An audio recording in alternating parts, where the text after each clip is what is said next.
اچھا میاں صاحب، آپ جب رہا ہوں گے آپ کا کیا آگے کرنا چاہتے ہیں؟ آگے باہر آ کے کیا کریں گے آپ سب سے کا؟ پہلا تو میرا یہ پلان ہے کہ میں اپنے بیٹے جو ہمارا شہید ہے اس کی قبر پہ جاؤں گا. دوسری بات یہ ہے کہ میں نے اس پورے جتنے عرصے کے اندر ایک چیز ہی سیکھی ہے کہ اس طرح کے لیڈر کی خاطر اگر تم لوگ آج نہیں نکلے اپنے گھروں سے باہر، موت کی بات کرتے ہو، اللہ تعالیٰ فرماتا ہے کہ تم قلعوں میں بند ہو جاؤ، تم مر جاؤ یا مارے جاؤ، آنا تو اللہ کے پاس ہی ہے نا.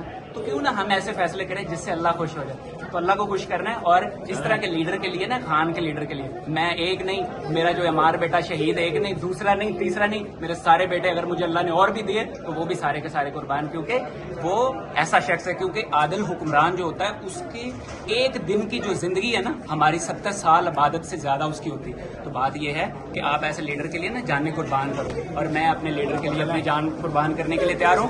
جو میں نے کرنا تھا میں نے کر دیا، جو خان نے کرنا تھا کر دیا. اب آپ کا ٹائم ہے. شکریہ.